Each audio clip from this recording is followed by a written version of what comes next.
আব্বু, সবাই বলে রমজানে দোয়া বেশি কবুল হয়। সত্যি কি আল্লাহ এই মাসে বেশি শুনেন? হ্যাঁ বাবা, রমজান আল্লাহর বিশেষ রহমতের মাস। তাহলে আমরা যা চাইবো সবই কি পাবো? যদি সেটা আমাদের জন্য ভালো হয়, আল্লাহ অবশ্যই দেন। আব্বু, আমি কখনো বুঝি না কিভাবে দোয়া করব।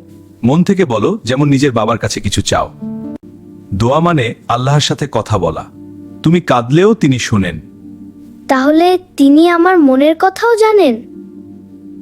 রমজানে বিশেষ করে ইফতারের সময় দোয়া ফিরিয়ে দেওয়া হয় না। তাহলে আজ আমি বড় দোয়া করব। হে আল্লাহ, আমাকে ভালো মানুষ বানান। এই দোয়াই সবচেয়ে সুন্দর। আব্বু, যদি কেউ গুনাহ করে তার দোয়া কি কবুল হয়? তওবা করলে আল্লাহ সব গুনাহ মাফ করেন। রমজান হলো ফিরে আসার মাস। দোয়া হলো সেই ফেরার পথ।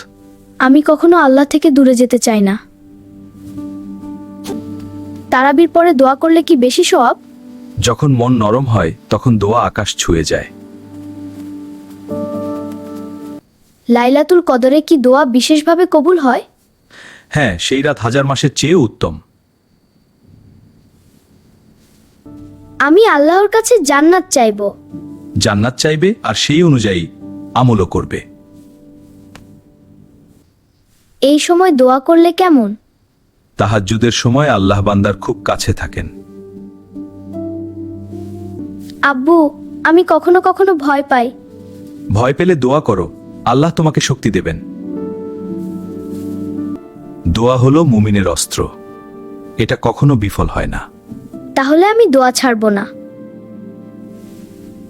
আজ আমি আপনার জন্য দোয়া করেছি আব্বু।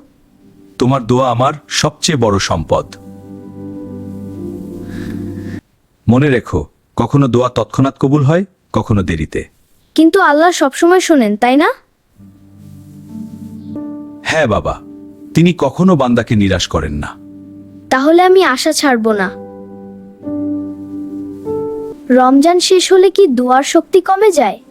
না, আল্লাহ সবসময় আছেন।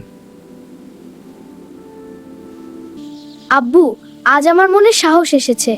কারণ তুমি দোয়ার শক্তি বুঝেছ। হে আল্লাহ, আমাদের দোয়া কবুল করুন। আমিন। আমরা কখনো দোয়া করা বন্ধ করব না।